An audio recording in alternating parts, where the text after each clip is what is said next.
नमः शिवाय।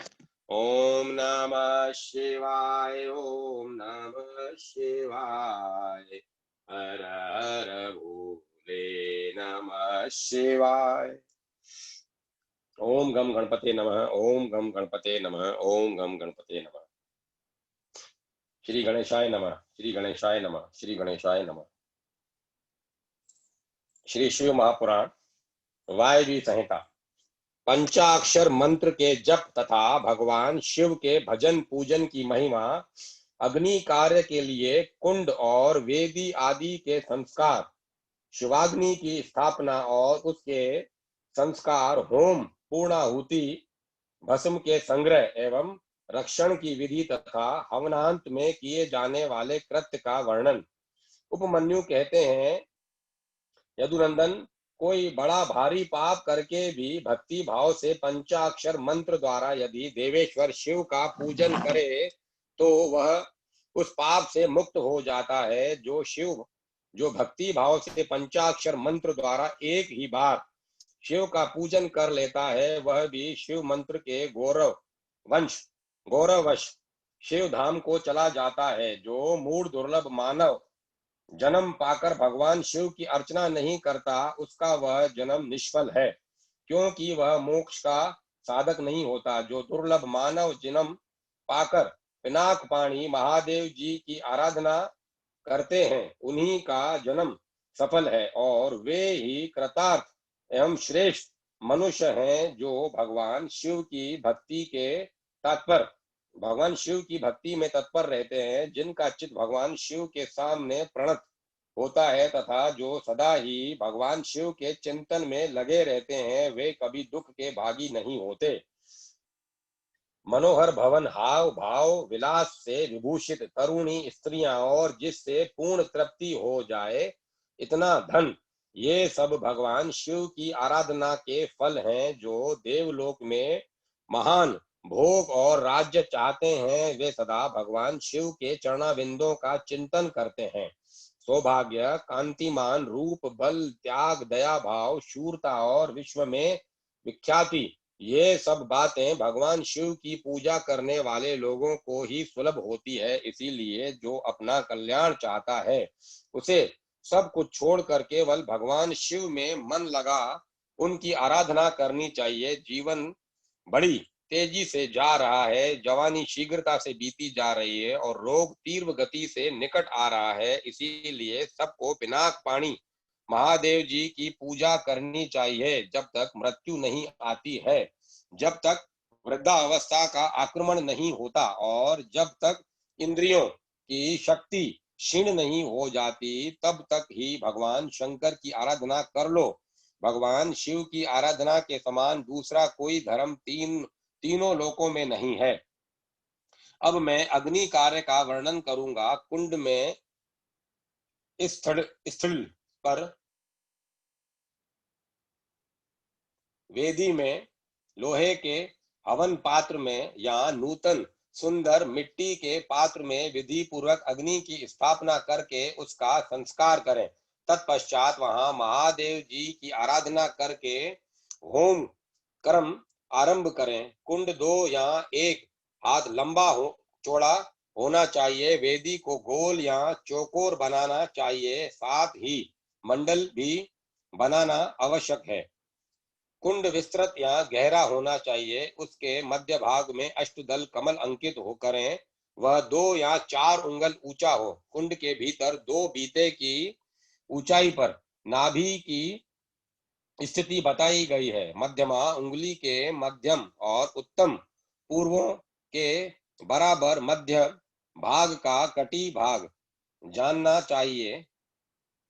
साधु पुरुष 24 उंगल के बराबर एक हाथ का परिमाण बताते हैं। कुंड की 3, 2 या 1 मेखला होनी चाहिए। इन मेखलाओं का इस तरह निर्माण करें जिससे कुंड की शोभा बढ़े। सुंदर और चिकनी योनि बनाएं, जिसकी आकृति पीपल के पत्ते की भांति अथवा हाथी के अधरोष्ट के समान हो। कुंड के दक्षिण या पश्चिम भाग में मेखला के बीचों बीच सुंदर योनि का निर्माण करना चाहिए, जो मेखला से कुछ नीची हो, उसका अग्रभाग कुंड की ओर हो तथा वह मेखला को कुछ छोड़कर बनाई गई हो। वेदी के लिए ऊंचाई का कोई नियम नहीं है, वह मिट्टी या बालू की होनी चाहिए। गाय के गोबर या जल के मंडल बनाना चाहिए। पात्र का परिमाण नहीं बताया गया है। कुंड और मिट्टी की वेदी को गोबर और जल से लीपना चाहिए। पात्र को धोकर तपाए तथा अन्य वस्तुओं का जल से प्रोक्षण करें। अपने अपने ग्रह सूत्र में बताई हुई विधि के अनुसार कुंड में और वेदी पर उल्लेखन रेखा करें। रेखाओं पर से मृत्तिका लेकर ईशान कोण में फेंक दें। फिर अग्नि के उस आसन का कुशों अथवा पुष्पों द्वारा जल से प्रोक्षण करें। तत्पश्चात पूजन और हवन के लिए सब प्रकार के द्रव्यों का संग्रह करें। धोने योग्य वस्तुओं को धोकर प्रोक्षणी के जल से उनका प्रोक्षण करें, उन्हें शुद्ध करें। इसके बाद सूर्यकांत मणि से प्रकट काष्ठ से उत्पन्न श्रोत्रिय की अग्निशाला में संचित अथवा दूसरी किसी उत्तम अग्नि को आधार सहित ले आए। उसे कुंड अथवा देवी के ऊपर 3 बार प्रदक्षिण क्रम से घुमाकर अग्नि बीज रम का उच्चारण करके उस अग्नि को उक्त कुंड या वेदी के आसन पर स्थापित कर दें। कुंड में स्थापित करना हो तो योनि मार्ग से अग्नि का आधान करें और वेदी पर अपने सामने की ओर अग्नि की स्थापना करें। योनि प्रदेश के पास स्थित विद्वान पुरुष समस्त कुंडों को अग्नि से संयुक्त करे। साथ ही यह भावना करे कि अपनी नाभि के भीतर जो अग्निदेव विराजमान है, वे ही नाभि रंध्र से चिंगारी के रूप में निकलकर ब्रह्म अग्नि के मंडलाकार होकर लीन हो। अग्नि पर समिधा रखने से लेकर घी के संस्कार पर्यंत सारा कार्य मंत्रज्ञ पुरुष अपने गृह सूत्र में बताए हुए क्रम से मूल मंत्र द्वारा संपन्न करे। तदंतर शिव मूर्ति की पूजा करके दक्षिण पार्श्व में मंत्र न्यास करे और व्रत में धेनु मुद्रा का प्रदर्शन करे। शुक्र और श्रवाव ये दोनों धातु के बने हुए हो तो ग्रहण करने योग्य हैं, परंतु कांसी, लोहे और शीशे के बने हुए श्रवाव को नहीं ग्रहण करना चाहिए, अथवा यज्ञ संबंधी काष्ठ के बने हुए श्रवाव ग्रह है। स्मृति या शिव शास्त्र में जो विहित है वे ही ग्रह है, अथवा ब्रह्म वृक्ष, पलाश या गुल्लर आदि के छिद्र रहित बिचले 2 पत्ते लेकर उन्हें कुछ से पोंछें और अग्नि में तपाकर फिर उनका प्रोक्षण करें। उन्हीं पत्तों को श्रवाक और श्रुवा का रूप दें। उसमें घी उठाएं और अपने ग्रह सूत्र से में बताए हुए क्रम में शिव बीज ओम सहित 8 बीजाक्षरों द्वारा अग्नि में आहुति दें। इससे अग्नि का संस्कार संपन्न होता है। वे बीज इस प्रकार हैं: भ्रूम, स्त्रुम, भ्रूम, श्रुम, प्रुम, ड्रुम, ध्रुम, ये 7 हैं। इसमें शिव बीज ओम को सम्मिलित कर लेने पर 8 बीजाक्षर होते हैं। उपयुक्त 7 बीज क्रमशः अग्नि की 7 जीवाओं के हैं। उनकी मध्यमा जीवा का नाम बहुरूपा है। उनकी 3 शिखाएं हैं। उनमें से एक शिखा दक्षिण में और दूसरी वाम दिशा उत्तर में प्रज्वलित होती है, और बीच वाली शिखा बीच में ही प्रकाशित होती है। ईशान कोण में जो जीवा है उसका नाम हिरण्या है। पूर्व दिशा में विद्यमान जीवा कनका नाम से प्रसिद्ध है। अग्नि कोण में रक्ता, नेत्र कोण में कृष्णा और वायव्य कोण में सुप्रभा नाम से जीवा प्रकाशित होती है। इनके अतिरिक्त पश्चिम में जो जीवा प्रज्वलित होती है उसका नाम मरुत है। इन सबकी प्रभा अपने अपने नाम के अनुरूप है। अपने अपने बीज के अनंतर क्रमशः इनका नाम लेना चाहिए और नाम के अंत में स्वाहा का प्रयोग करना चाहिए। इस तरह जो जीवा मंत्र बनते हैं उनके द्वारा क्रमशः प्रत्येक जीवा के लिए एक एक घी की आहुति दे, परंतु मध्यमा की 3 जीवाओं के लिए 3 आहुतियां दे। कुंड के मध्य भाग में रम वहमने स्वाहा बोलकर 3 आहुतियां दें। ये आहुतियां घी अथवा समिधा से देनी चाहिए। आहुति देने के पश्चात अग्नि में जल का सेचन करें। ऐसा करने पर वह अग्नि भगवान शिव की हो जाती है। फिर उसमें शिव के आसन का चिंतन करें और वहां अर्धनारीश्वर भगवान शिव का आवाहन करके पूजन करें। बाद अर्घ्य आदि से लेकर दीपदान पर्यंत पूजन करके अग्नि का जल से प्रोक्षण करें। तत्पश्चात समिधाओं की आहुति दें। वे समिधाएं पलाश की या गुलर आदि दूसरे यज्ञ वृक्ष की होनी चाहिए। उनकी लंबाई 12 उंगल की हो। समिधा टेढ़ी न हो, स्वतः सूखी हो हुई भी न हो। उनके छिलके न उतरे हों और तथा उन पर किसी प्रकार की चोट न हो। सब समिधाएं एक सी होनी चाहिए। 10 उंगुल लंबी समिधाएं भी हवन के लिए विहित हैं। उनकी मोटाई कनिष्ठिका उंगली के समान होनी चाहिए अथवा प्रादेश मात्र अंगूठे से लेकर तर्जनी पर्यंत लंबी समिधाएं उपयोग में लानी चाहिए। यदि उपरोक्त समिधाएं न मिले तो जो मिल सके उन सब का ही हवन करना चाहिए। समिधा हवन के बाद घी की आहुति दें। घी की धारा ध्रुवादल के समान पतली और 4 उंगल लंबी हो। इसके बाद अन्न की आहुति देनी चाहिए जिसका प्रत्येक ग्रास 16-16 मासे के बराबर हो। लावा, सरसों, जौ और तिल इन सब में घी मिलाकर यथासंभव भक्ष्य, लेवा और चोष्य का भी मिश्रण करें तथा इन सब की यथाशक्ति 10, 5 या 3 आहुतियां दें अथवा एक ही आहुति दें। स्वाहा से, समिधा से, श्रृंक से अथवा हाथ से आहुति देनी चाहिए। उसमें भी दिव्य तीर्थ से अथवा ऋषि तीर्थ से आहुति देने का विधान है। यदि उपरोक्त सभी द्रव्य न मिले तो किसी एक ही द्रव्य से श्रद्धा पूर्वक आहुति देनी चाहिए। प्रायश्चित के लिए मंत्र से अभिमंत्रित करके 3 आहुतियां दें। फिर होमावशिष्ट व्रत से सुक्रु को भरकर उसके अग्रभाग में फूल रखकर उसे दर्भ सहित अधोमुख सुरा से ढक दें। इसके बाद खड़ा हो उसे अंजलि में लेकर ओम ओम नमः शिवाय वोष्ट का उच्चारण करके जौ के तुल्य घी की धारा की आहुति दें। इस प्रकार पूर्ण आहुति करके अग्नि में पूर्वत जल का छींटा दें।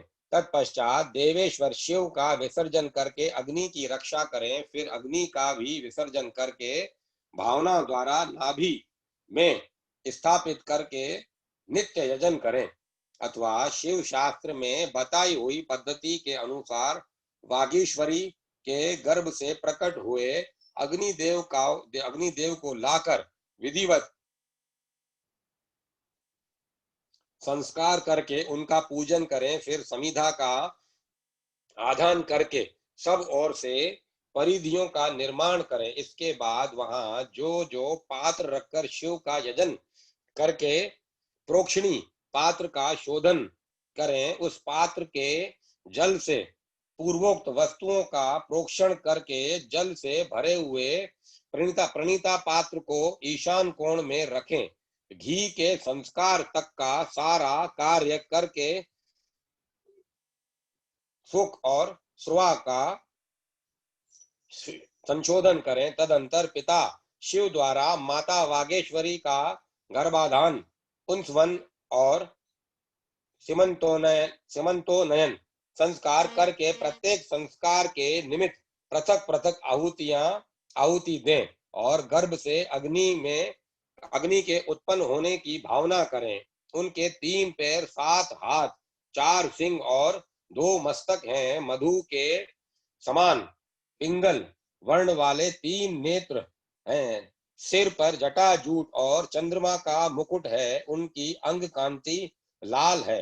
लाल रंग के ही वस्त्र, चंदन, माला और आभूषण उनकी शोभा बढ़ाते हैं। सब लक्षणों से संपन्न यज्ञोपवीत धारी तथा त्रिगुण मेखला से युक्त हैं। उनके दाएं हाथ में शक्ति है, श्रोक और श्रुआ है तथा बाएं हाथ में तोमर, ताड़ का पंखा और घी से भरा हुआ पात्र है। इस आकृति में उत्पन्न हुए अग्निदेव का ध्यान करके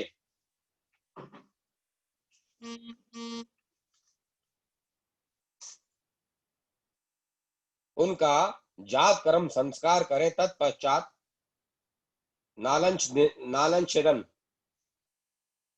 नालच्छेदन करके सुत की शुद्धि करें। फिर आहुति देकर उस शिव संबंधी अग्नि का रुचि नाम रखें। इसके बाद माता पिता का विसर्जन करके चूणाक्रम और उपनयन आदि से लेकर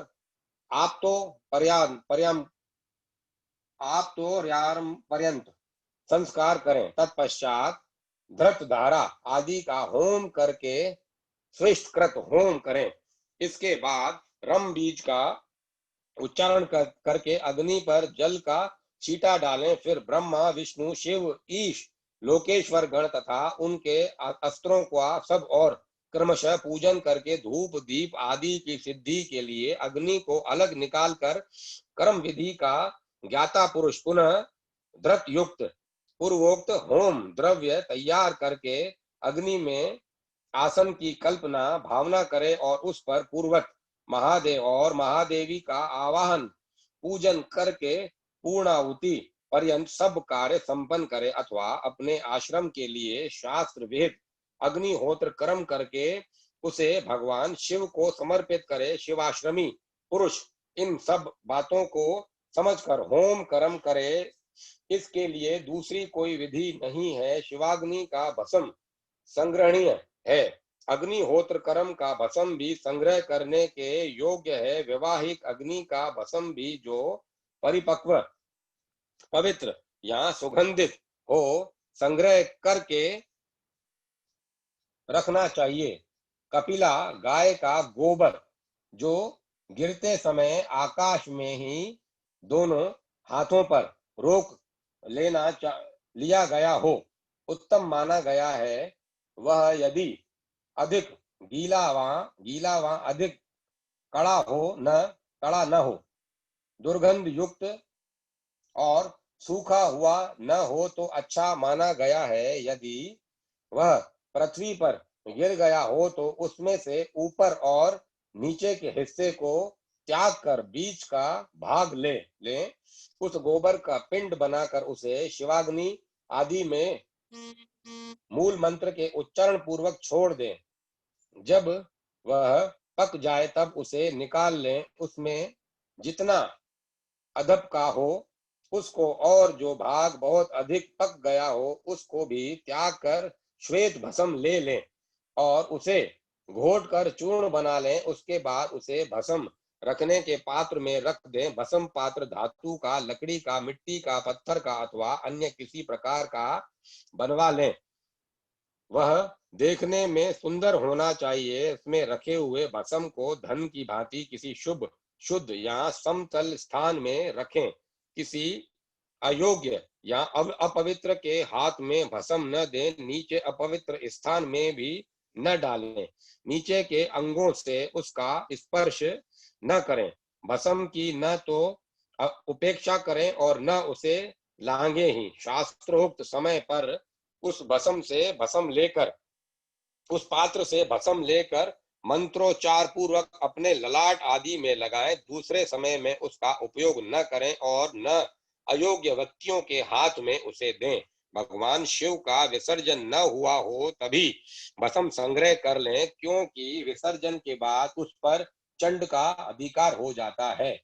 जब अग्नि कार्य संपन्न कर लिया जाए तब शिव शास्त्रोक्त मार्ग से अथवा अपने गृह सूत्र में बताई हुई विधि से बलि कर्म करें। तदंतर अच्छी तरह लिपे पोते मंडल में विधान विद्यासन को बिछाकर विद्या कोश की स्थापना करके क्रमशः पुष्प आदि के द्वारा यजन करें। विद्या के सामने गुरु का भी मंडल बनाकर वहां श्रेष्ठ आसन रखें और उस पर पुष्प आदि के द्वारा गुरु की पूजा करें। तदंतर पूजनीय पुरुषों की पूजा करें और भूखों को भोजन कराएं।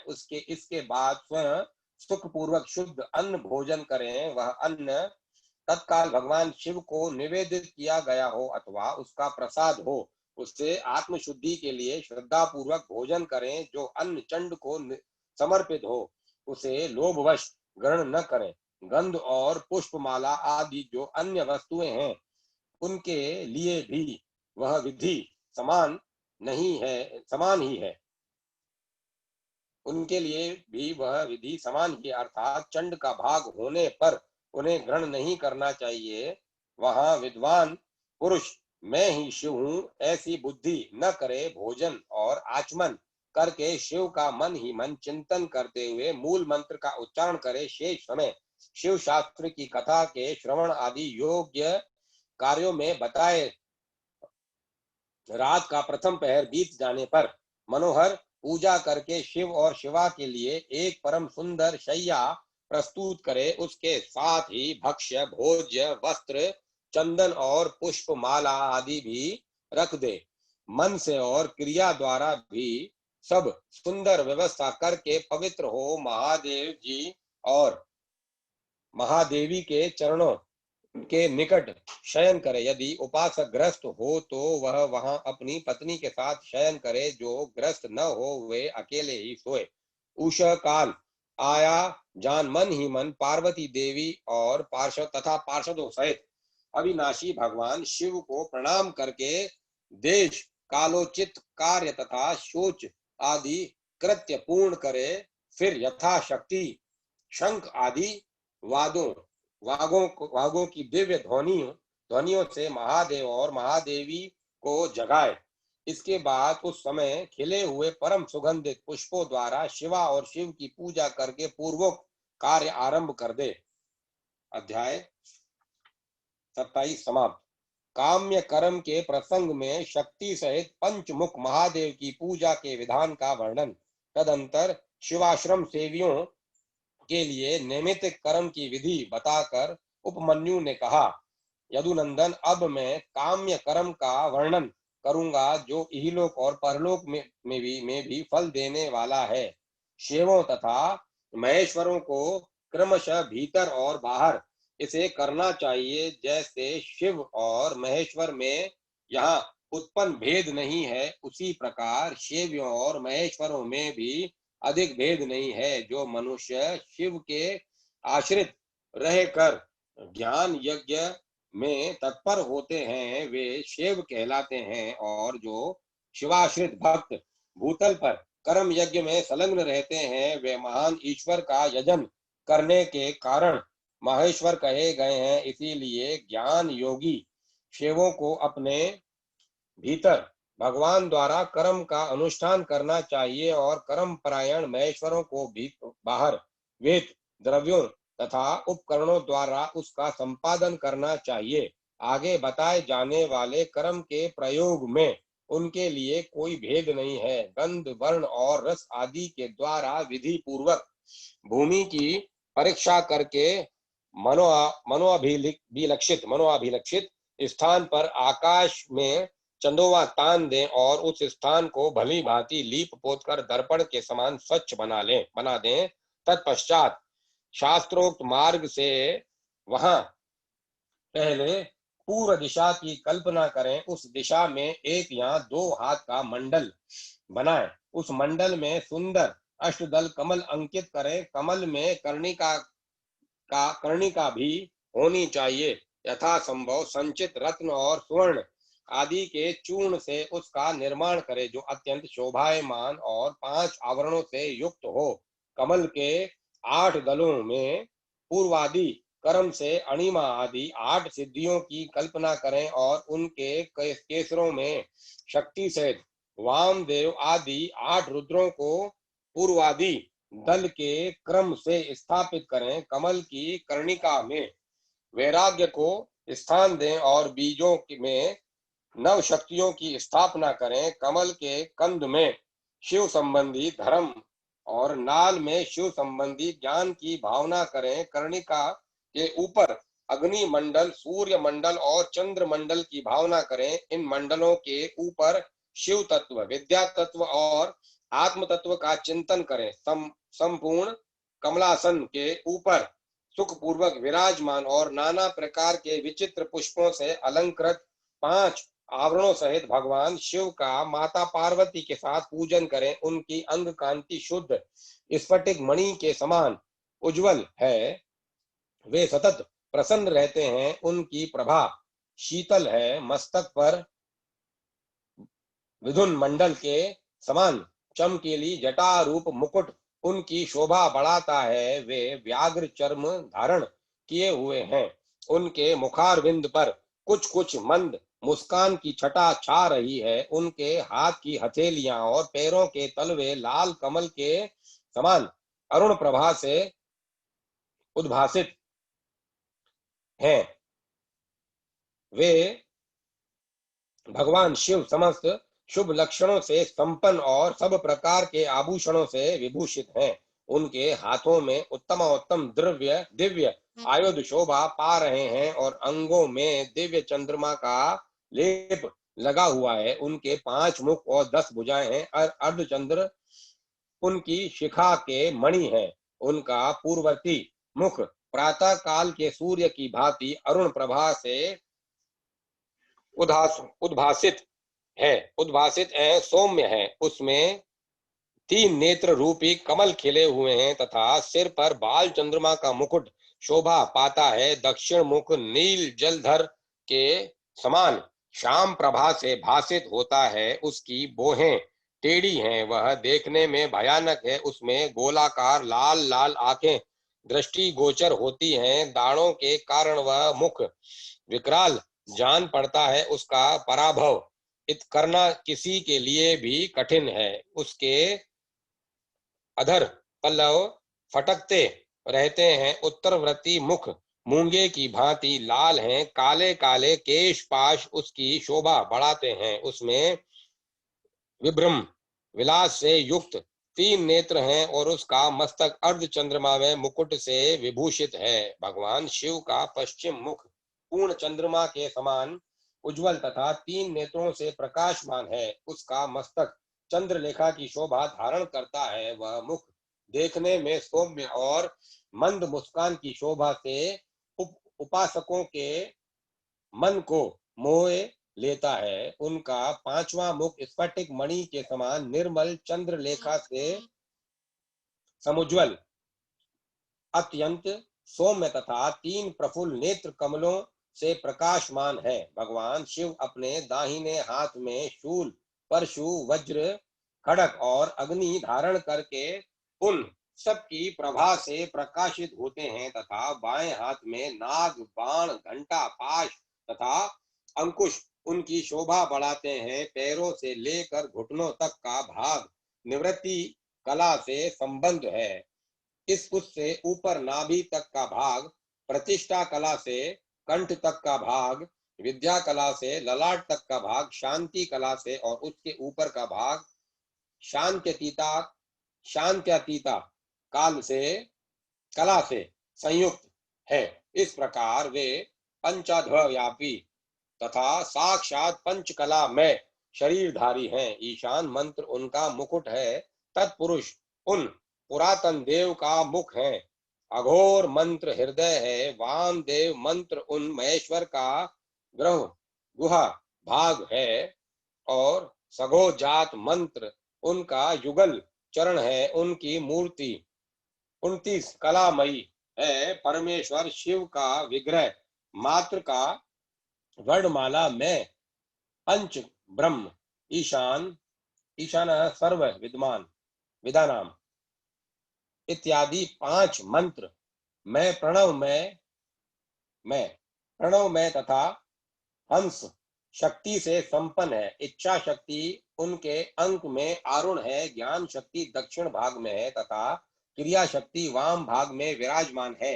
वे त्रितत्व में है अथवा आत्म तत्व, विद्या तत्व और शिव तत्व उनके स्वरूप हैं। वे सदाशिव साक्षात विद्या मूर्ति हैं। इस प्रकार उनका ध्यान करना चाहिए। मूल मंत्र से मूर्ति की कल्पना और सकलीकरण की क्रिया करके मूल मंत्र से ही यथोचित रीति से क्रमशः पाद और विशेषार्घ्य पर्यंत पूजन करें। फिर पराशक्ति के साथ साक्षात मूर्तिमान शिव का पूर्वोक्त मूर्ति में आवाहन करके सदैव सद व्यक्ति रहित परमेश्वर महादेव का गंधादि पंचोपचारों से पूजन करें। 5 ब्रह्म मंत्रों से, 6 अंग मंत्रों से, मातृका मंत्र से, प्रणव से, शक्ति युक्त शिव मंत्र से, शांत तथा अन्य वेद मंत्रों से अथवा केवल शिव मंत्र से उन परम देव का पूजन करें। पाग से लेकर मुख शुद्धि पर्यंत पूजन संपन्न करके ईष्ट देव का विसर्जन किए बिना ही क्रमशः 5 आवरणों की पूजा आरंभ करें। अध्याय 28-29 समाप्त। आवरण पूजा की विस्तृत विधि तथा उक्त विधि से पूजन की महिमा का वर्णन। उपमन्यु कहते हैं, यदुनंदन, पहले शिवा और शिव के दाएं और बाएं भाग में क्रमशः गणेश और कार्तिकेय का गंध आदि 5 उपचारों द्वारा पूजन करें। फिर इन सब के चारों और ईशान से लेकर सगो जात पर्यंत 5 ब्रह्म मूर्तियों का शक्ति सहित क्रमशः पूजन करें।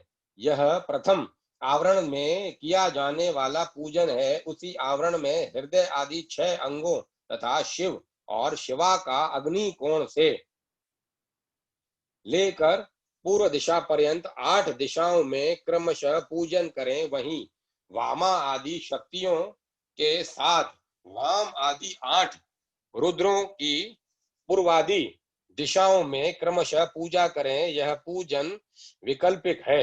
यदुनंदन, मैंने तुमसे प्रथम आवरण का वर्णन किया है। अब प्रेम पूर्वक दूसरे आवरण का वर्णन किया जाता है। श्रद्धा पूर्वक सुनो। पूर्व दिशा वाले दल में अनंत का और उनके वाम भाग में उनकी शक्ति का पूजन करें।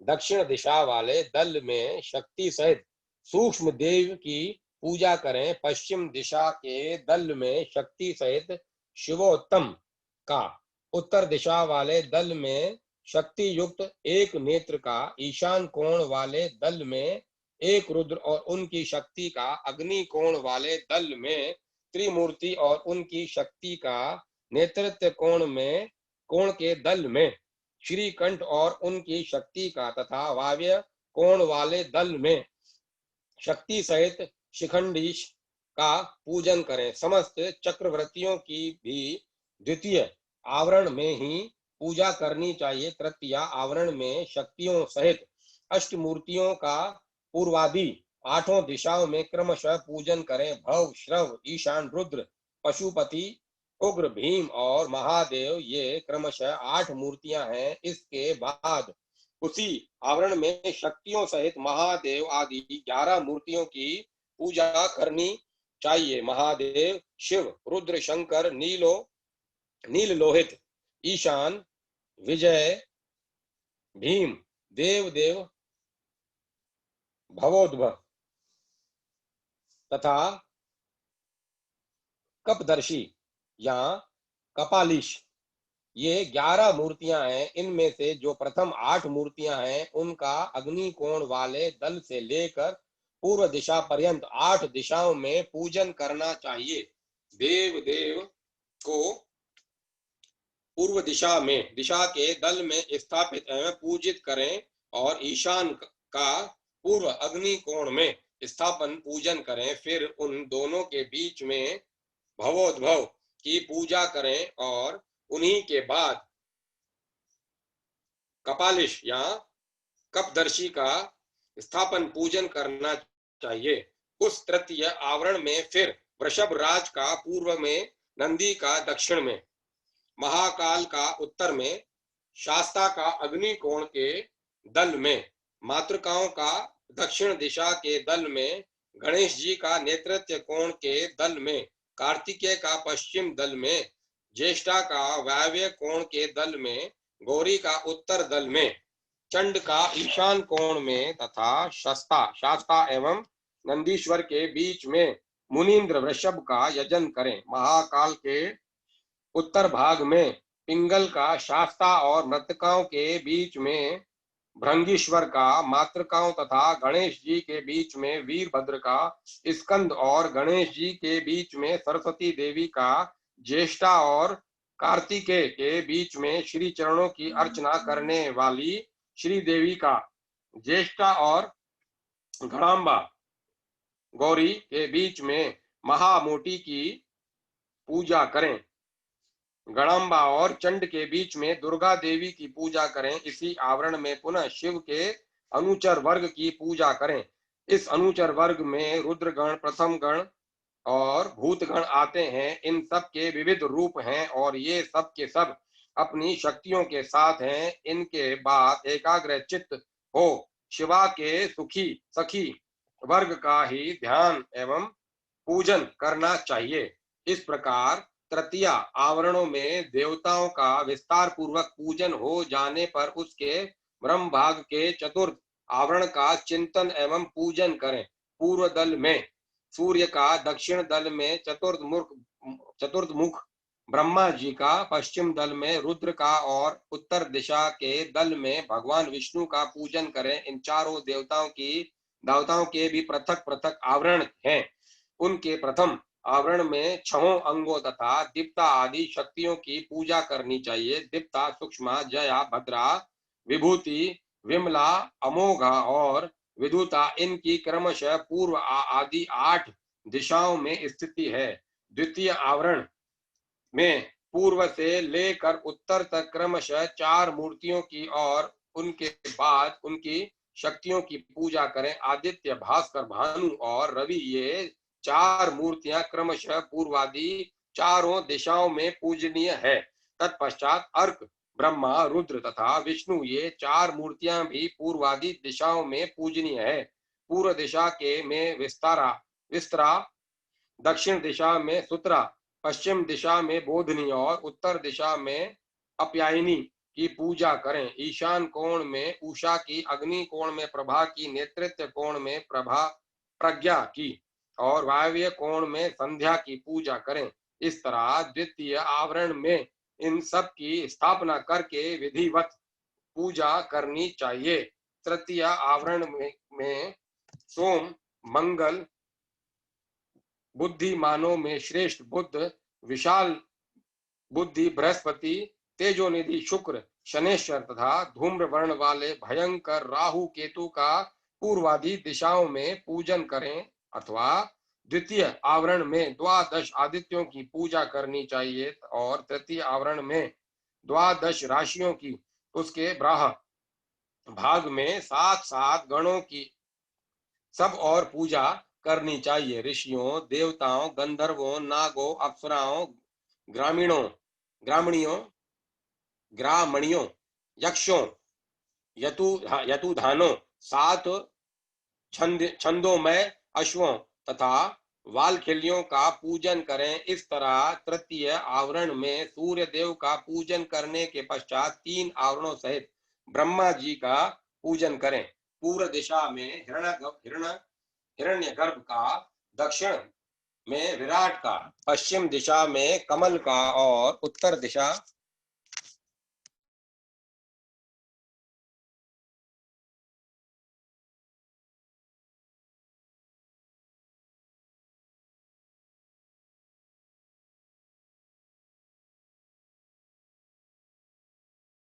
हिरण्यगर्भ नामक जो पहला ब्रह्मा है, उनकी अंग कांति कमल के समान है। काल जन्म से ही अंजन के समान काले हैं और पुरुष स्फटिक मणि के समान निर्मल है। त्रिगुण राजस तामस तथा सात्विक ये चारों भी पूर्वादि दिशा के क्रम से प्रथम आवरण में ही स्थित हैं। द्वितीय आवरण में पूर्वादि दिशाओं के दलों में क्रमशः सनत कुमार, सनक, सनंदन और सनातन का पूजन करना चाहिए। तत्पश्चात तीसरे आवरण में 11 प्रजापतियों की पूजा करें।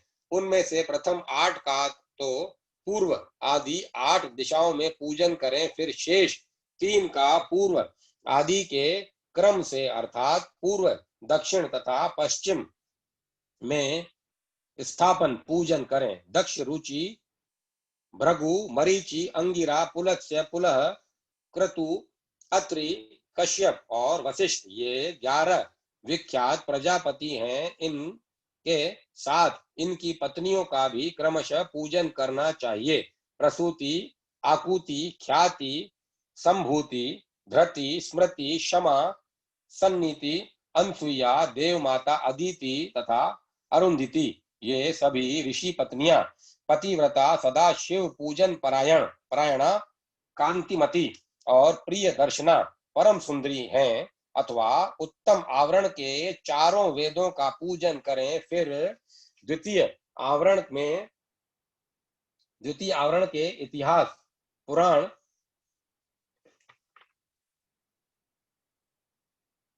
पुराणों की अर्चना करें तथा तृतीय आवरणों में धर्मशास्त्र सहित संपूर्ण वैदिक विद्याओं का सब और पूजन करना चाहिए। 4 वेदों को पूर्वादि 4 दिशाओं में पूजना चाहिए। अन्य ग्रंथों को उनकी रुचि के अनुसार 8 या 4 भाग में बांटकर सब और उनकी पूजा करनी चाहिए। इस प्रकार दक्षिण में 3 आवरणों से युक्त ब्रह्मा जी की पूजा करके पश्चिम में आवरण सहित रुद्र का पूजन करें। ईशान आदि 5 ब्रह्म और हृदय आदि 6 अंगों को रुद्रदेव का प्रथम आवरण कहा गया है। द्वितीय आवरण विदेश्वर में है। तृतीय आवरण में भेद है, अतः उसका वर्णन किया जाता है। उस आवरण में पूर्वादि दिशाओं में क्रम से त्रिगुणादि 4 मूर्तियों की पूजा करनी चाहिए। पूर्व दिशा में पूर्ण रूप शिव नामक महादेव पूजित होते हैं। उनकी त्रिगुण संज्ञा है, क्योंकि ये त्रिगुणात्मक जगत है, आश्रय है क्योंकि ये त्रिगुणात्मक जगत के आश्रय हैं। दक्षिण दिशा में राजस पुरुष के नाम से प्रसिद्ध सृष्टिकर्ता ब्रह्मा का पूजन किया जाता है, ये भव कहलाते हैं। पश्चिम दिशा में तामस पुरुष अग्नि की पूजा की जाती है।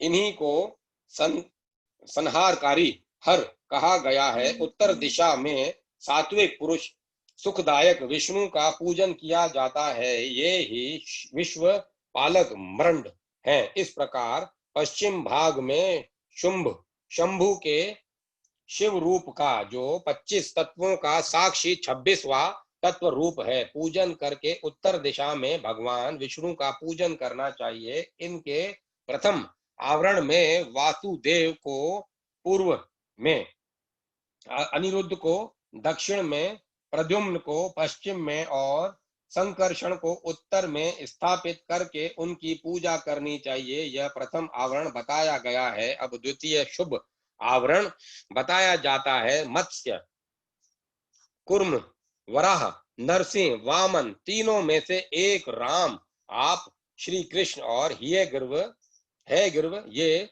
द्वितीय आवरण में पूजित होते हैं। तृतीय आवरण में पूर्व भाग में चक्र की पूजा करें। दक्षिण भाग में कहीं भी प्रतिहत न होने वाले नारायण शास्त्र का यजन करें। पश्चिम में पांचजन्य का और उत्तर में शांग्र धनुष की पूजा करें। इस प्रकार 3 आवरणों से युक्त साक्षात विश्व नामक परम हरि महाविष्णु की, जो सदा सर्वत्र व्यापक हैं, मूर्ति में भावना करके पूजा करें। इस तरह विष्णु के चतुर्व्यूह क्रम से 4 मूर्तियों का पूजन करके क्रमशः उनकी 4 शक्तियों का पूजन करें। प्रभा का अग्नि कोण में, सरस्वती का नेतृत्व कोण में, गणांबिका का वाव्य कोण में तथा लक्ष्मी का ईशान कोण में पूजन करें। इसी प्रकार भानु आदि मूर्तियों और उनकी शक्तियों का पूजन करके उसी आवरण में लोकेश्वरों की पूजा करें। उनके नाम इस प्रकार हैं: इंद्र, अग्नि, यम, नेत्रिति, वरुण, वायु, सोम, कुबेर तथा ईशान। इस प्रकार चौथे आवरण की विधि पूर्वक पूजा संपन्न करके ब्रह्म भाग में महेश्वर के आयुधों की अर्चना करने। ईशान कोण में तेजस्वी त्रिशूल की ईशान कोण में तेजस्वी त्रिशूल की, पूर्व दिशा में वज्र की, अग्नि कोण में परशु की, दक्षिण में बाण की, नेतृत्व कोण में खड्ग की, पश्चिम में पाश की, वायव्य कोण में अंकुश की और उत्तर दिशा में पिनाक की पूजा करें। तत्पश्चात पश्चिमाभिमुख रुद्र रूपधारी क्षेत्रपाल का अर्चन करें। इस तरह पंचम आवरण की पूजा का संपादन करके समस्त आवरण देवताओं के ब्रह्म भाग में अथवा पांचवें आवरण में ही मातृकाओं सहित महावृषभ नंदीकेश्वर का पूर्व दिशा में पूजन करें।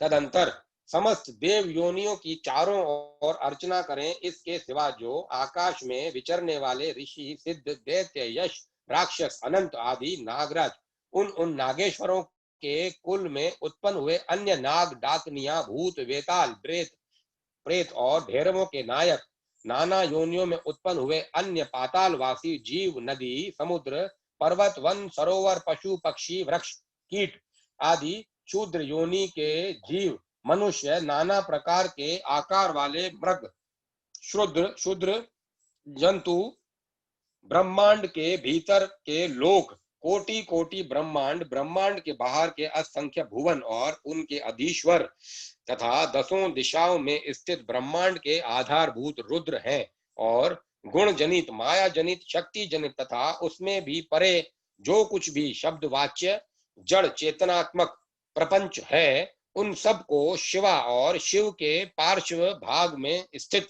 जानकर उनका सामान्य रूप से यजन करें। वे सब लोग हाथ जोड़कर मंद मुस्कान युक्त मुक्त मुख से सुशोभित होते हुए प्रेम पूर्वक महादेव और महादेवी का दर्शन कर रहे हैं, ऐसा चिंतन करना चाहिए। इस तरह आवरण पूजा संपन्न करके विक्षेप की शांति के लिए पुनः देवेश्वर शिव की अर्चना करने के पश्चात पंचाक्षर मंत्र का जप करें। तदंतर शिव और पार्वती के सम्मुख उत्तम व्यंजनों से युक्त तथा अमृत के समान मधुर, शुद्ध एवं मनोहर महाचरु का निवेदन करें। यह महाचरु 32 अंडक लगभग 3 मन 8 सेर का हो तो उत्तम है और कम से कम 1 अंडक 4 सेर का हो तो निम्न श्रेणी का माना गया है। अपने वैभव के अनुसार जितना हो सके महाचरु तैयार करें के उसे श्रद्धा पूर्वक निवेदित करें। तदंतर जल तथा तांबुल, इलायची आदि निवेदन करके आरती उतार कर शेष पूजा द्रव्य, भोजन, वस्त्र आदि को उत्तम श्रेणी का ही तैयार करा कर दें।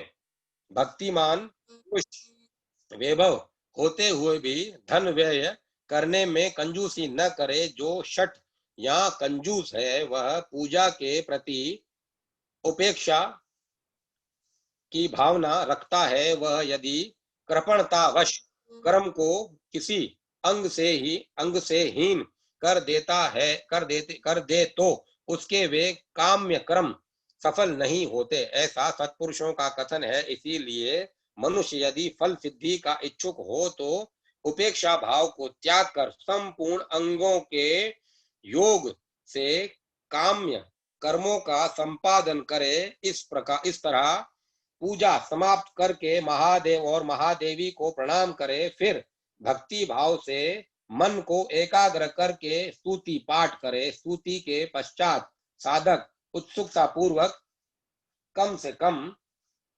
108 बार 108 बार और संभव हो तो 1000 से अधिक बार पंचाक्षरी विद्या का जप करे। तत्पश्चात क्रमशः विद्या और गुरु की पूजा करके अपने अभ्युदय और श्रद्धा के अनुसार यज्ञ मंडप के सदस्यों का भी पूजन करे। फिर आवरणों सहित देवेश्वर शिव का विसर्जन करके यज्ञ के उपकरणों सहित वह सारा मंडल गुरु को अथवा शिव चरणाश्रित भक्तों को दे दे, अथवा उसे शिव के ही उद्देश्य से शिव के क्षेत्र में समर्पित कर दे, अथवा समस्त आवरण देवताओं का यथोचित रीति से पूजन करके 7 प्रकार के होम द्रव्यों द्वारा शिवाग्नि में इष्ट देवता का यजन करे। इन तीनों लोकों में विख्यात योगेश्वर नामक योग है। इससे बढ़कर कोई योग त्रिभुवन में कहीं नहीं है। संसार में कोई ऐसी वस्तु नहीं जो इससे साध्य न हो। इस लोक में मिलने वाला कोई फल हो या परलोक में इसके द्वारा सब सुलभ है, यह इसका फल नहीं है, ऐसा कोई नियंत्रण नहीं किया जा सकता, क्योंकि संपूर्ण श्रेय रूप साध्य का यह श्रेष्ठ साधन है। यह निश्चित रूप से कहा जा सकता है कि पुरुष जो कुछ फल चाहता है वह सब चिंतामणि के समान इससे प्राप्त हो सकता है, तथापि किसी शूद्र फल के उद्देश्य से इसका प्रयोग नहीं करना चाहिए, क्योंकि किसी महान से लघु फल की इच्छा रखने वाला पुरुष स्वयं लघुतर हो जाता है। महादेव जी के उद्देश्य से महान या अल्प जो भी कर्म किया जाए वह सब सिद्ध होता है, अतः उन्हीं के उद्देश्य से कर्म का प्रयोग करना चाहिए। शत्रु तथा मृत्यु पर विजय पाना आदि जो फल दूसरों से सिद्ध होने वाले नहीं हैं, उन्हीं लौकिक या पारलौकिक फलों के लिए विद्वान पुरुष इसका प्रयोग करें। महापातकों में महान रोग से भय आदि में तथा दुर्भिक्ष आदि में यदि शांति करने की आवश्यकता हो तो इसी से शांति करें। अधिक बढ़ बढ़कर बातें बनाने से क्या लाभ है। इस योग को महेश्वर शिव ने शैवों के लिए बड़ी भारी आपत्ति का निवारण करने वाला अपना निजी अस्त्र बताया है, अतः इससे बढ़कर यहाँ अपना कोई रक्षक नहीं है। ऐसा समझकर इस कर्म का प्रयोग करने वाला पुरुष शुभ फल का भागी होता है। जो प्रतिदिन पवित्र एवं एकाग्र चित्त होकर स्तोत्र मात्र का पाठ करता है वह भी अभिष्ट प्रयोजन का अष्टमांश फल पा लेता है। जो अर्थ का अनुसंधान करते हुए पूर्णिमा, अष्टमी अथवा चतुर्दशी को उपवास पूर्वक स्तोत्र का पाठ करता है उसे आधा अभिष्ट फल प्राप्त हो जाता है। जो अर्थ का अनुसंधान करते हुए लगातार 1 मास तक स्तोत्र का पाठ करता है और पूर्णिमा, अष्टमी एवं चतुर्दशी को व्रत रखता है वह संपूर्ण अभिष्ट फल का भागी होता है। अध्याय 30 समाप्त। शिव के 5 आवरणों में स्थित सभी देवताओं की स्तुति तथा उनसे अभिष्ट पूर्ति एवं मंगल की कामना। अब इसमें काफी श्लोक लिखे हुए हैं, मैं सीधे श्लोक के अर्थ पढ़ता जाता हूं। उपमन्यु कहते हैं, श्री कृष्ण अब मैं तुम्हारे समक्ष पंचावरण मार्ग से किए जाने वाले स्तोत्रों का वर्णन करूंगा, जिससे यह योगेश्वर नामक पुण्य कर्म पूर्ण रूप से संपन्न होता है। जगत के एकमात्र रक्षक, नित्य चिन्मय स्वभाव, प्रकृति मनोहर शंभो, आपका तत्व कलुष राशि से रहित निर्मल वाणी तथा मन की पहुंच से भी परे है। आपकी जय हो, जय हो। आपका श्री विग्रह स्वभाव से ही निर्मल है, आपकी चेष्टा परम सुंदर है। आपकी जय हो। आपकी महाशक्ति आपके ही तुल्य है। आप विशुद्ध कल्याण में गुणों के महासागर हैं, आपकी जय हो।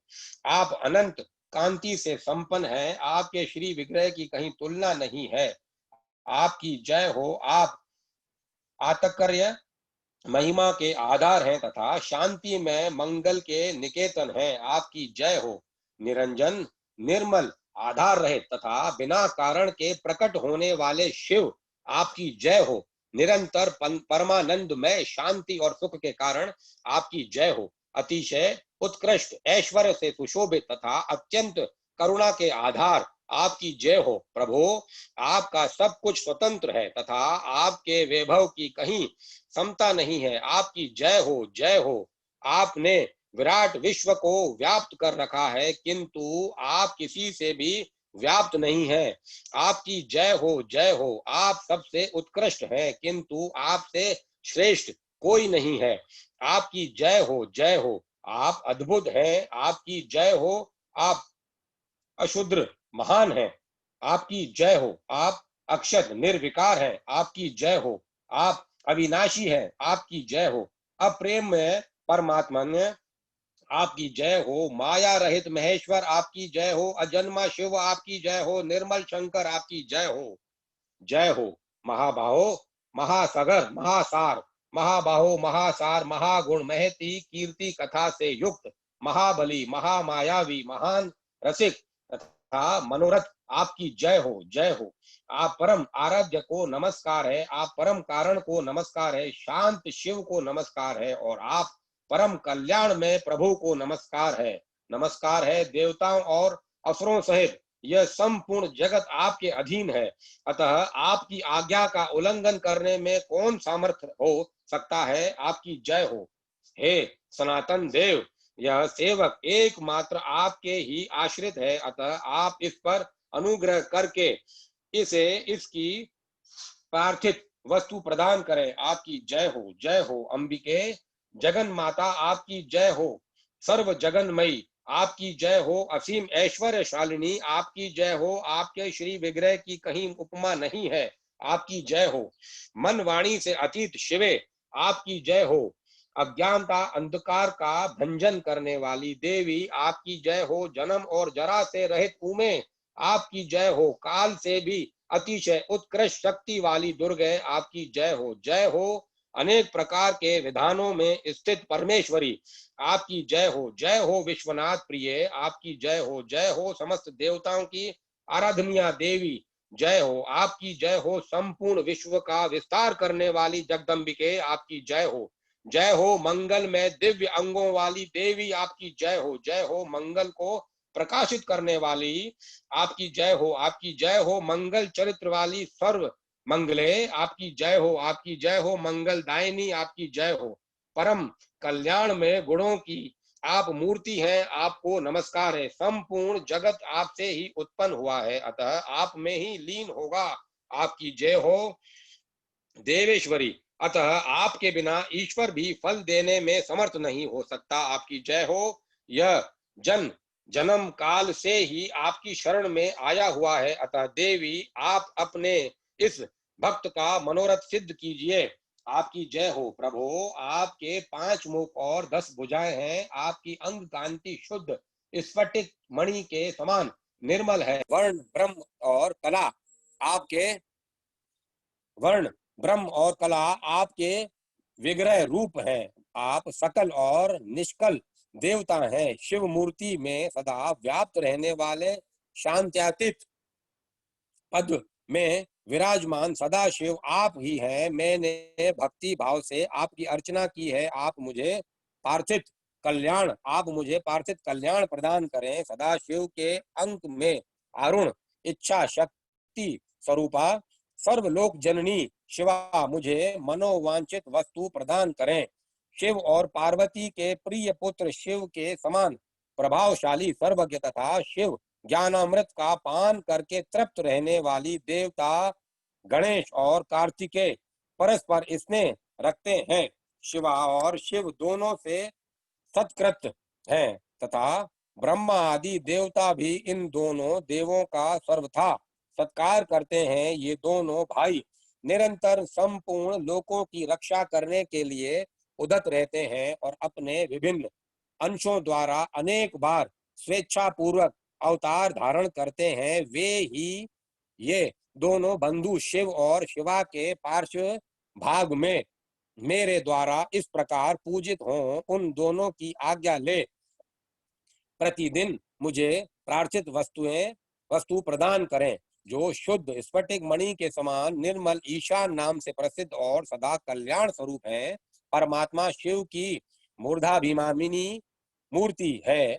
शिवार्चन शिवार्चन में रत शांत शांत्यातीत कला से प्रतिष्ठित आकाश मंडल में स्थित शिव पंचाक्षर का अंतिम बीज स्वरूप 5 कलाओं से युक्त और प्रथम आवरण में सबसे पहले शक्ति के साथ पूजित हो वह पवित्र पर ब्रह्म मुझे मेरी अभिष्ट वस्तु प्रदान करे, जो प्रातः काल के सूर्य की भांति अरुण प्रभा से युक्त पुरातन तत्पुरुष नाम से विख्यात परमेष्टि शिव के पूर्वती मुख का अभिमानी शांति कला स्वरूप या शांति कला से प्रतिष्ठित वायुमंडल में स्थित शिव चरणार्चन परायण शिव के बीजों में प्रथम और कलाओं में 4 कलाओं से युक्त है। मैंने पूर्व दिशा में भक्ति भाव से शक्ति सहित जिसका पूजन किया है वह पवित्र पर ब्रह्म शिव मेरी प्रार्थना सफल करें, जो अंजन आदि के समान श्याम घोर शरीर वाला एवं अघोर नाम से प्रसिद्ध है।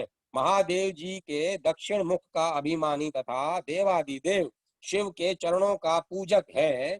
विद्या कला पर आरुण और अग्नि मंडल के मध्य विराजमान है। शिव बीजों में द्वितीय तथा कलाओं में अष्ट कला युक्त एवं भगवान शिव के दक्षिण भाग में शक्ति के साथ पूजित है। वह पवित्र पर ब्रह्म मुझे मेरी अभिष्ट वस्तु प्रदान करें, जो कुमकुम चूर्ण अथवा केसर युक्त चंदन के समान रक्त पित्त वर्ण वाला सुंदर वेशधारी और वामदेव नाम से प्रसिद्ध है। भगवान शिव के उत्तरवर्ती मुख का अभिमानी है। प्रतिष्ठा कला से प्रतिष्ठित है। जल के मंडल में विराजमान तथा महादेव जी की अर्चना में तत्पर है। शिव बीजों में चतुर्थ तथा 13 कलाओं से युक्त हैं और महादेव जी के उत्तर भाग में शक्ति के साथ पूजित हुआ है। वह पवित्र पर ब्रह्म मेरी प्रार्थना पूर्ण करे, जो शंख कुंद और चंद्रमा के समान धवल सौम्य तथा सगो जात नाम से विख्यात हैं। भगवान शिव के पश्चिम मुख का अभिमानी एवं शिव चरणों की अर्चना में रत है। निवृत्ति कला से प्रतिष्ठित तथा पृथ्वी मंडल में स्थित है। शिव बीजों में तृतीय 8 कलाओं से युक्त और महादेव की पश्चिम भाग में शक्ति के साथ पूजित हुआ है। वह पवित्र पर ब्रह्म मुझे मेरी प्रार्थित वस्तु दे। शिव और शिवा की हृदय रूपी मूर्तियां शिव भाव से भावित हो उन्हीं दोनों की आज्ञा शिरोधार्य करके मेरा मनोरथ पूर्ण करे। शिव और शिवा की शिखा रूप मूर्तियां शिव के ही आश्रित रहकर उन दोनों की आज्ञा का आदर करके मुझे मेरी अभिष्ट वस्तु प्रदान करें। शिव और शिवा की कवच रूपा मूर्तियां शिव भाव से भावित हो शिव पार्वती की आज्ञा का सत्कार करके मेरी कामना सफल करें। शिव और शिवा की नेत्र रूपा मूर्तियां शिव के आश्रित रह उन्हीं दोनों की आज्ञा शिरोधार्य करके मुझे मेरा मनोरथ प्रदान करें।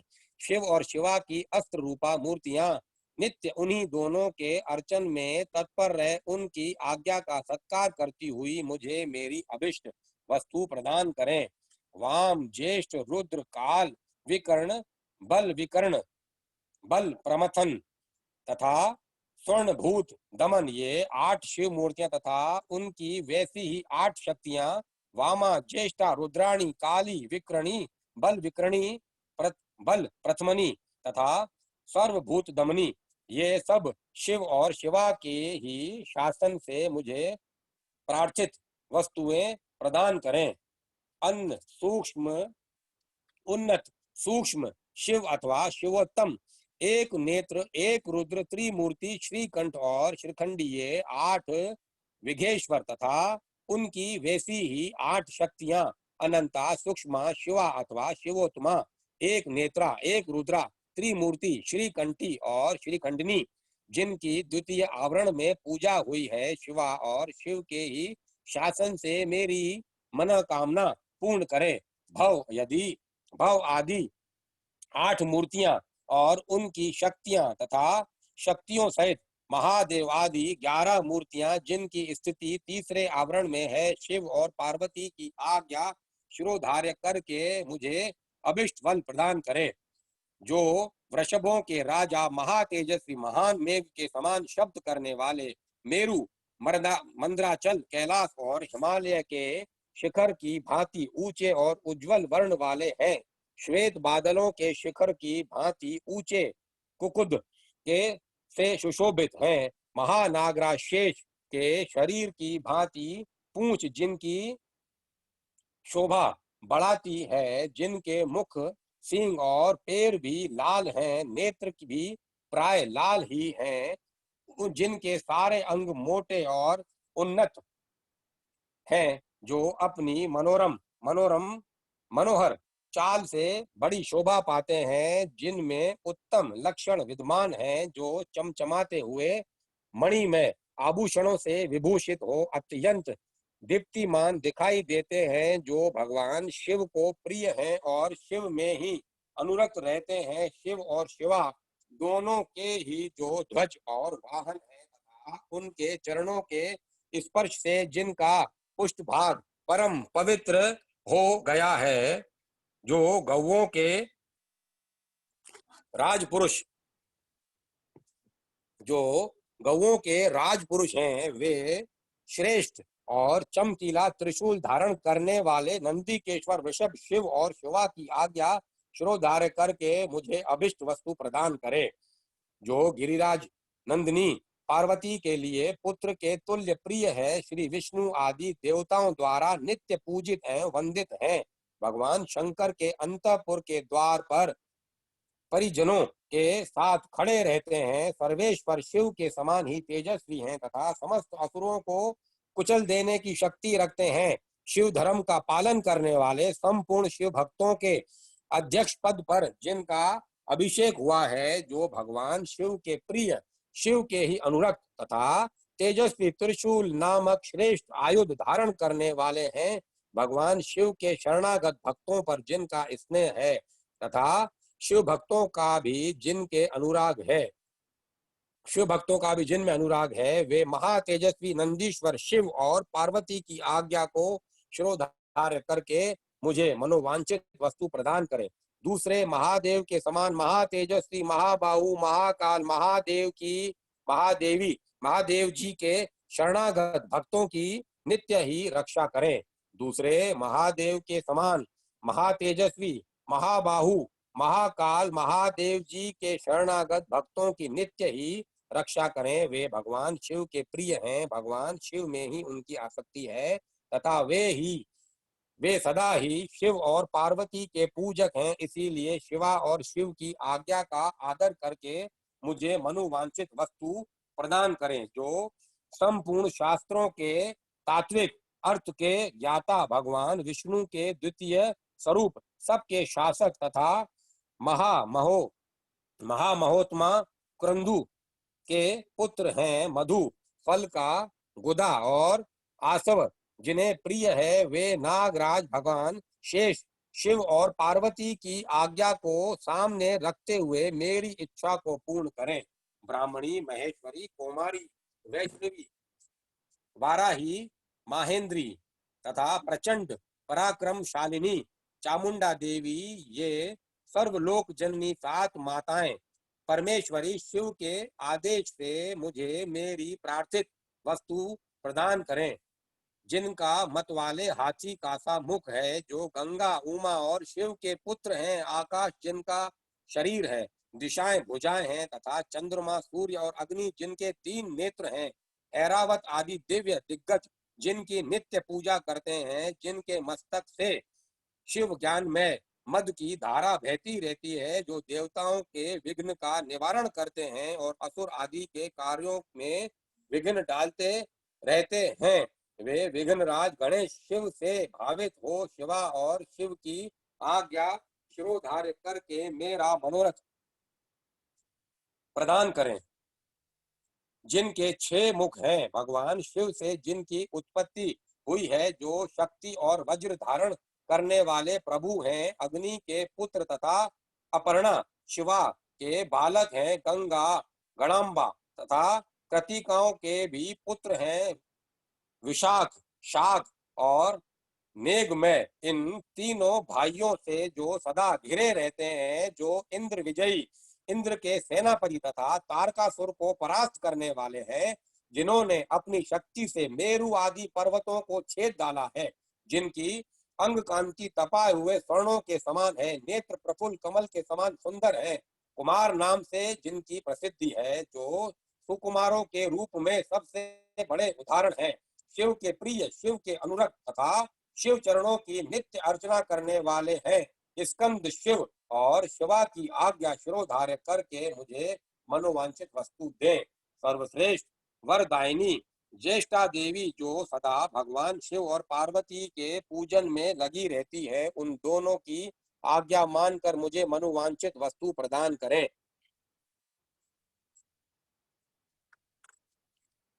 त्रैलोक्य वंदिता, साक्षात अलका लुकाठी जैसी आकृति वाली गणिका गणांबिका, जो जगत की सृष्टि बढ़ाने के लिए ब्रह्मा जी के प्रार्थना करने पर शिव के शरीर से पृथक हुई, शिवा के दोनों बाहों के बीच में निकली हुई, जो दक्षिणी सती मैना और हिमवान कुमारी उमा आदि के रूप में प्रसिद्ध हैं, कौशिकी भद्रकाली अपर्णा और पटाल की जननी है, नित्य शिव शिवार्चन में तत्पर रहती है एवं रुद्र वल्लभा रुद्राणी कहलाती हैं। वे शिव और शिवा की आज्ञा शिरोधार्य करके मुझे मनोवांछित वस्तु दे।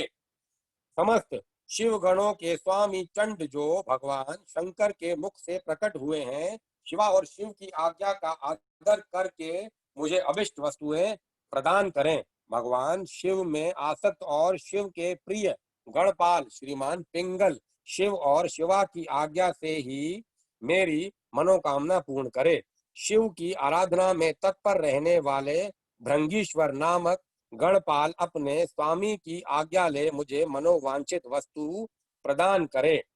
हिम कुंद और चंद्रमा के समान उज्जवल भद्रकाली के प्रिय, सदा ही मातृ गणों की रक्षा करने वाले दुरात्मा दक्ष और उसके यज्ञ का सिर काटने वाले उपेंद्र, इंद्र और यम आदि देवताओं के अंगों में घाव कर देने वाले शिव के अनुचर तथा शिव की आज्ञा के पालक महातेजस्वी श्रीमान वीरभद्र, शिव और शिवा के आदेश से ही मुझे मेरी मनचाही वस्तु दे।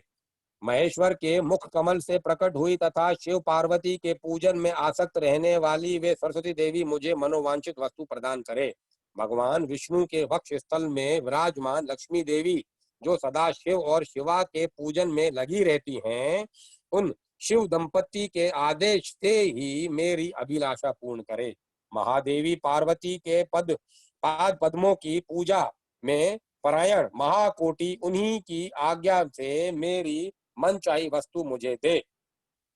महादेवी पार्वती के पाद पद्मों की पूजा में परायण महामोटी, उन्हीं की आज्ञा से मेरी मन चाही वस्तु मुझे दे।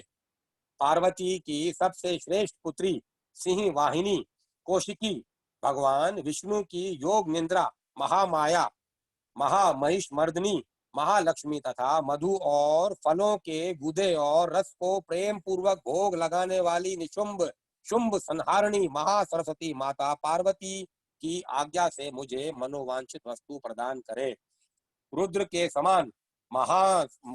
समान तेजस्वी रुद्रगण, प्रख्यात पराक्रमी प्रथम गण तथा महादेव जी के समान तेजस्वी महाबली भूत गण, जो नित्य मूर्त उपमार रहित निर्द्वंद उपेंद्र शून्य शक्तियों और अनुचरों के साथ रहने वाले सर्वलोक वंदित, समस्त लोकों की सृष्टि और संहार से में समर्थ, परस्पर एक दूसरे के अनुरक्त और भक्त, आपस में अत्यंत स्नेह रखने वाले, एक दूसरे को नमस्कार करने वाले, शिव के नित्य प्रियतम, शिव के ही चिन्हों से लक्षित सौम्य घोर उभय भाव युक्त दोनों के बीच में रहने वाले देव रूप कुरूप स्वरूप और नाना रूपधारी है, वे शिव और शिवा की आज्ञा का सत्कार करते हुए मेरा मनोरथ सिद्ध करें। देवी की प्रिय सखियों का समुदाय जो देवी के ही लक्षणों से लक्षित है और भगवान शिव के तीसरे आवरणों में रुद्र कन्याओं तथा अनेक शक्तियों सहित नित्य भक्ति भाव से पूजित हुआ है, वह शिव पार्वती की आज्ञा का सत्कार करके मुझे मंगल प्रदान करे। भगवान सूर्य महेश्वर की मूर्ति है, उनका सुंदर मंडल दीप्तिमान है, वे निर्गुण होते हुए भी कल्याण में गुणों से युक्त है, केवल सद्गुण रूप है, निर्विकार सबके आदि कारण और एकमात्र अद्वितीय हैं। उन यह सामान्य जगत उन्हीं की सृष्टि है, सृष्टि पालन और संहार के क्रम से उनके कर्म असाधारण है। इस तरह वे 3, 4 और 5 रूपों में विभक्त हैं। भगवान शिव के चौथे आवरण में अनुचरों सहित उनकी पूजा हुई है, वे शिव के प्रिय, शिव में ही आसक्त तथा शिव के चरणाविंदों की अर्चना में तत्पर हैं। ऐसे सूर्य देव शिवा और शिव की आज्ञा का सत्कार करके मुझे मंगल प्रदान करें। सूर्य देव से संबंध रखने वाले छहों अंग, उनकी दीप्ता आदि 8 शक्तियां आदित्य, भास्कर, भानु, रवि, अर्क, ब्रह्मा, रुद्र तथा विष्णु, ये 8 आदित्य मूर्तियां और उनकी विस्तारा, सुतरा, बोधनी, अप्यायनी तथा उनके अतिरिक्त उषा, प्रभा, प्रज्ञा और संध्या, ये शक्तियां चंद्रमा से लेकर केतु पर्यंत शिव भावित ग्रह, 12 आदित्य, उनकी 12 शक्तियां और ऋषि, देवता, गंधर्व, नाग, अप्सराओं के समूह, ग्रामणी, अगुआ, यक्ष, राक्षस, ये 7 संख्या वाले गण, 7 छंदों में अश्व, वालखिल्य आदि मुनि, ये सब के सब भगवान शिव के चरणाविंदों की अर्चना करने वाले हैं। ये लोग शिव और पार्वती की आज्ञा का आदर करते हुए मुझे मंगल प्रदान करें। ब्रह्मा जी देवादिदेव महादेव जी की मूर्ति हैं, भूमंडल के अधिपति हैं, 64 गुणों के ऐश्वर्य से युक्त हैं और बुद्धिमता के में प्रतिष्ठित हैं। वे निर्गुण होते हुए भी अनेक कल्याण में गुणों से संपन्न है, सद्गुण समूह रूप हैं, निर्विकार देवता हैं, उनके सामने दूसरे सब लोग साधारण हैं। सृष्टि पालन और संहार के क्रम से उनके सब कर्म असाधारण है। इस तरह वे 3, 4 और एवं 5 आवरणों या स्वरूपों में विभक्त हैं। भगवान शिव के चौथे आवरण में अनुचरों सहित उनकी पूजा हुई है, वे शिव के प्रिय, शिव में ही आसक्त तथा शिव के चरणाविंदों की अर्चना में तत्पर हैं। ऐसे ब्रह्मदेव शिवा और शिव की आज्ञा का सत्कार करके मुझे मंगल प्रदान करें। हिरण्यगर्भ, लोकेश, विराट, काल पुरुष, सनत कुमार, सनक, सनंदन, सनातन, दक्ष आदि ब्रह्मपुत्र, 11 प्रजापति और उनकी पत्नियां, धर्म और संकल्प, ये सब के सब शिव की अर्चना में तत्पर रहने वाले और शिव भक्ति परायण है, अतः शिव की आज्ञा के अधीन हो मुझे मंगल प्रदान करें। 4 वेद, इतिहास, पुराण, धर्म शास्त्र और वैदिक विद्याएं, ये सब के सब एकमात्र शिव के स्वरूप का प्रतिपादन करने वाले हैं, अतः उनका तात्पर्य एक दूसरे के विरुद्ध नहीं है। ये सब शिव और शिवा की आज्ञा शिरोधार्य करके मेरा मंगल करें। महादेव रुद्र शंभु की सबसे गरिष्ठ मूर्ति है, ये अग्नि मंडल में अधीश्वर है, समस्त पुरुषार्थों और ऐश्वर्यों से संपन्न है, सर्व समर्थ है, उनमें शिव तत्व का अभिमान जागृत है। ये निर्गुण होते हुए भी त्रिगुण रूप है, केवल सात्विक, राजस और तामस भी हैं। ये पहले से ही निर्विकार हैं, सब कुछ इन्हीं की सृष्टि है, सृष्टि पालन और संहार करने के कारण इनका कर्म असाधारण माना जाता है। ये ब्रह्मा जी के भी मस्तक का छेदन करने वाली है, ब्रह्मा जी के पिता और पुत्र भी हैं। इसी तरह विष्णु के भी जनक और पुत्र हैं तथा उन्हें नियंत्रण में रखने वाली वाले हैं। ये उन दोनों ब्रह्मा और विष्णु को ज्ञान देने वाले तथा नित्य उन पर अनुग्रह रखने वाले हैं। ये प्रभु ब्रह्मांड के भीतर और बाहर भी व्याप्त हैं तथा इलोक और परलोक दोनों लोकों के अधिपति रुद्र हैं। ये शिव के प्रिय, शिव के ही आसक्त तथा शिव के ही चरण बिंदों की अर्चना में तत्पर हैं। अतः शिव की आज्ञा को सामने रखते हुए मेरा मंगल करें। भगवान शंकर के स्वरूप भूत ईशान आदि ब्रह्मा हृदय आदि 6 अंग, 8 विघेश्वर शिव आदि 4 मूर्ति भेद शिव भव हर और मुंड मृंड, ये सब के सब शिव के पूजक हैं। ये लोग शिव की आज्ञा को शिरोधार्य करके मुझे मंगल प्रदान करें। भगवान विष्णु महेश्वर शिव के ही उत्कृष्ट स्वरूप हैं। वे जल तत्व के अधिपति और साक्षात अव्यक्त पद पर प्रतिष्ठित हैं। प्राकृत गुणों से रहित हैं। उनमें दिव्य सत्व गुण की प्रधानता है तथा वे विशुद्ध गण स्वरूप हैं। उनमें निर्विकार रूपता का अभिमान है। साधारणतः तीनों लोक उनकी कृति है। सृष्टि पालन आदि करने के कारण उनके कर्म असाधारण हैं। वे रुद्र के दक्षिणांग से प्रकट हुए स्वयंभू के साथ एक समय स्पर्धा कर चुके हैं। साक्षात आदि ब्रह्मा द्वारा उत्पादित होकर भी वे उनके ही उत्पादक हैं। ब्रह्मांड के भीतर और बाहर व्याप्त हैं, इसीलिए विष्णु कहलाते हैं। दोनों लोकों के अधिपति हैं। असुरों का अंत करने वाले चक्रधारी तथा इंद्र के भी छोटे भाई हैं। 10 अवतार विग्रहों के रूप में यहाँ प्रकट हुए हैं। भृगु के शाप के बहाने पृथ्वी का भार उठाने के लिए उन्होंने स्वेच्छा से इस भूतल पर अवतार लिया है। उनका बल अप्रेम्य है।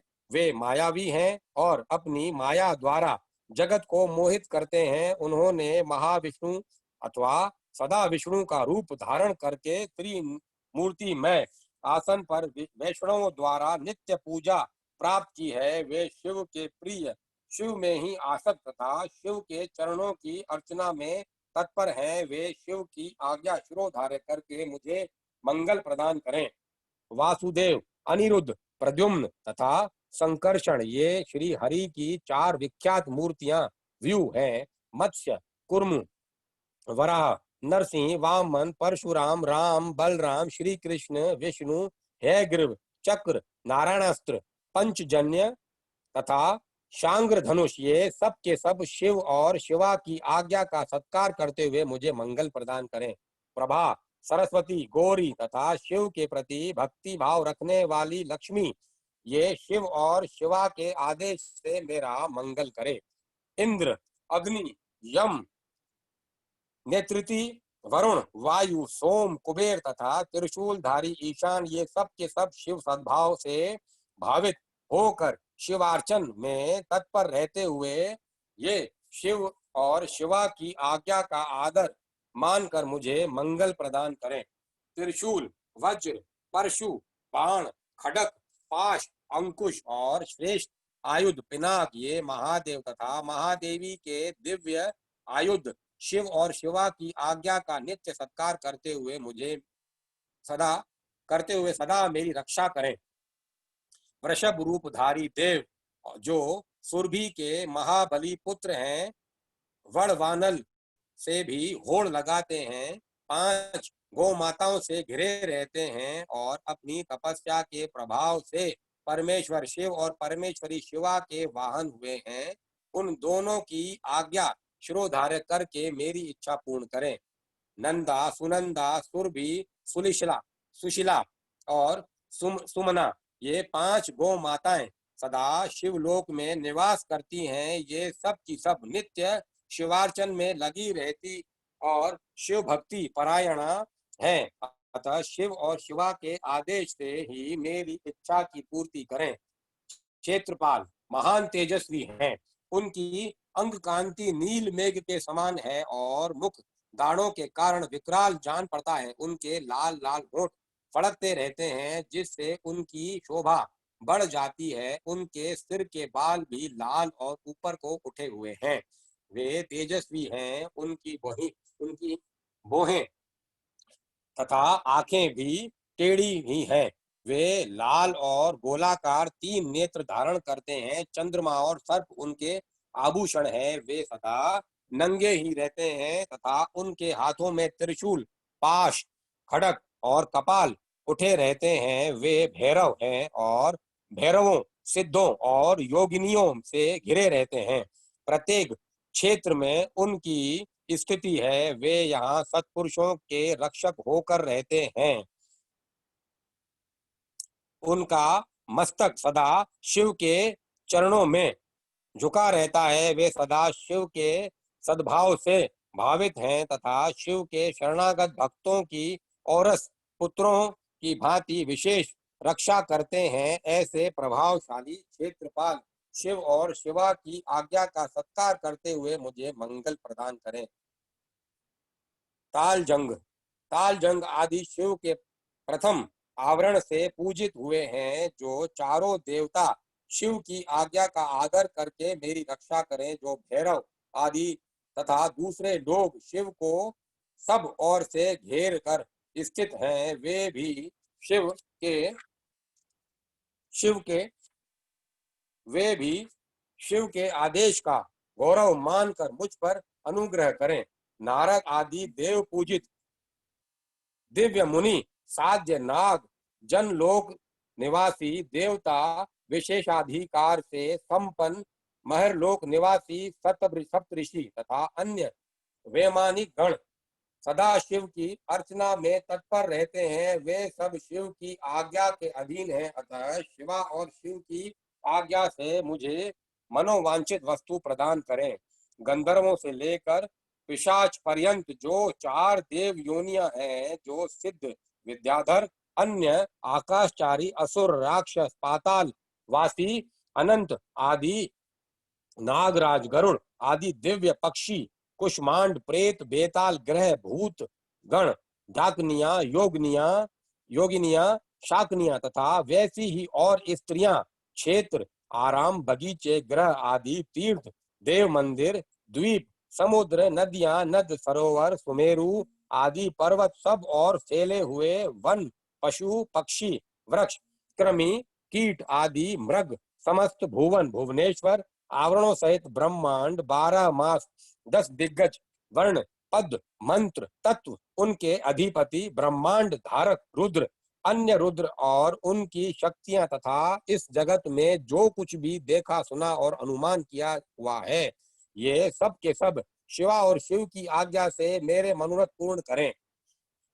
जो पंच पुरुषार्थ स्वरूपा होने से पंचार्था कही गई हैं, जिसका स्वरूप दिव्य है तथा जो पशु विद्या की कोटि से बाहर है, वह पशुओं को पाश से मुक्त करने वाली शेवी परा विद्या, शिव धर्म शास्त्र, शिव धर्म श्रुति सम्मत, शिव संज्ञक पुराण, सेवागम तथा धर्म का आदि चतुर्विद पुरुषार्थ, जिन्हें शिव और शिवा के समान ही मानकर उन्हीं के समान पूजा की गई है, उन्हीं दोनों की आज्ञा लेकर मेरे अभिष्ट की सिद्धि के लिए इस कर्म का अनुमोदन करें। ऐसे सफल और सुसंपन्न घोषित करें।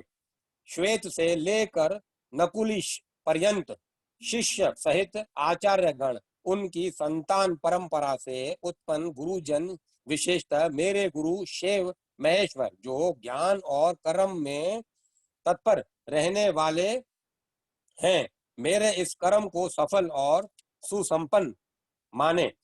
लौकिक ब्राह्मण लौकिक ब्राह्मण, क्षत्रिय, वैश्य, वेद वेदांगों के तत्वज्ञ, विद्वान, सर्वशास्त्र कुशल, सांख्य वेत्ता, वैश्विक योग शास्त्र के आचार्य, न्यायिक, सर्पो सूर्यपासक, ब्रह्मो उपासक, शैव, वैष्णव तथा अन्य सब शिष्ट और विशिष्ट पुरुष शिव की आज्ञा के अधीन हो, मेरे इस कर्म को अभिष्ट साधन माने। सिद्धांत मार्गी शिव, पाशुपत शिव, महाव्रतधारी शिव तथा अन्य कपालिक शिव, ये सब के सब शिव की आज्ञा के पालक तथा मेरे ही पूज्य हैं। अतः शिव की आज्ञा से इन सब का मुझ पर अनुग्रह हो और वे इस कार्य को सफल घोषित करें। जो दक्षिणाचार के ज्ञान से परिनिष्ठ तथा दक्षिणाचार से के उत्कृष्ट मार्ग पर चलने वाले हैं, वे परस्पर विरोध न रखते हुए मंत्र का जप करें और मेरे कल्याणकामी हो। नास्तिक, शठ, कृतघ्न, तामस, पाखंडी और अति पापी प्राणी मुझसे दूर ही रहें। यहाँ बहुतों की स्तुति से क्या लाभ, जो कोई भी आस्तिक संत हैं, वे सब मुझ पर अनुग्रह करें और मेरे मंगल होने का आशीर्वाद दें। जो पंचावरण रूपी परपंच से घिरे हुए हैं और सबके आदि कारण हैं, उन आप पुत्र सहित सांब सदाशिव को मेरा नमस्कार है, नमस्कार है, नमस्कार है। ऐसा कहकर शिव और शिवा के उद्देश्य से भूमि पर दंड की भांति गिरकर प्रणाम करें और कम से कम 108 बार पंचाक्षरी विद्या का जप करें।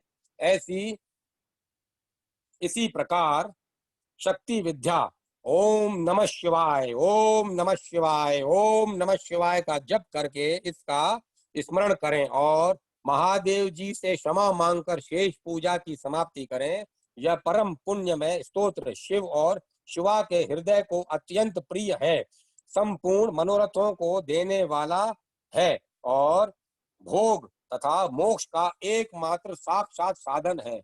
जो एकाग्र चित्त हो प्रतिदिन इसका कीर्तन अथवा श्रवण करता है, वह सारे पापों को शीघ्र ही धो बहाकर भगवान शिव का सायुज्य प्राप्त कर लेता है।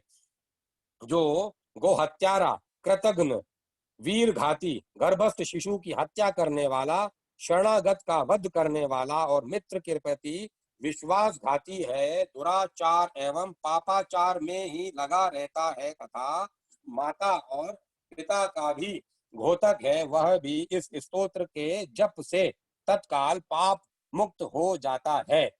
दुख स्वप्न आदि महान अनर्थ सूचक भयों के उपस्थित होने पर यदि मनुष्य इस स्तोत्र का कीर्तन करे तो वह कदापि अनर्थ का भागी नहीं हो सकता। आयु, आरोग्य, ऐश्वर्य तथा और जो भी मनोवांछित वस्तुएं हैं, उन सब को इस स्तोत्र के जप में संलग्न रहने वाला पुरुष प्राप्त कर लेता है। शिव की पूर्वोक्त पूजा न करके केवल स्तोत्रों का पाठ करने से जो फल मिलता है उसको यहाँ बताया गया है, परंतु शिव की पूजा करके इस स्तोत्र का पाठ करने से जो फल मिलता है उसका तो वर्णन ही नहीं किया जा सकता। यह फल की प्राप्ति अलग रहे। इस स्तोत्र का कीर्तन करने पर इसे सुनते ही माता पार्वती सहित महादेव जी आकाश में आकर खड़े हो जाते हैं। अतः उस समय उमा सहित देव महादेव की आकाश में पूजा करके दोनों हाथ जोड़ खड़ा हो जाए और इस स्तोत्र का पाठ करें। ओम नमः शिवाय, ओम नमः शिवाय, ओम नमः शिवाय, ओम नमः शिवाय, ओम नमः शिवाय, ओम नमः शिवाय, ओम नमः शिवाय, ओम नमः शिवाय, ओम नमः शिवाय। अब मैं कथा को यहीं विराम देता हूँ। इस संहिता को और इसमें जो अध्याय को पढ़ के मेरे शरीर में तो बहुत रोमांच हो गया, मैं तो बहुत उत्साहित हो गया, बहुत उद्वलित हो गया पढ़ते पढ़ते। तो मैं अब आगे दूसरे को नहीं पढ़ना चाहता। अब शेष 20 पेज बच गए हैं, तो इसको अपन में कल इस पाठ का महाभोग कल हो जाएगा पूरा, ये कथा संपूर्ण हो जाएगी, शिव महापुराण संपूर्ण हो जाएगा। तो मैं इस कथा को यहीं विराम देता हूँ, कल यहीं से शुभारंभ करूंगा। बड़ा रोमांच हुआ आज पढ़ के, बड़ा आनंद आया, बड़ा मेरा मन हर्षित हो गया पढ़ के। ओम नमः शिवाय।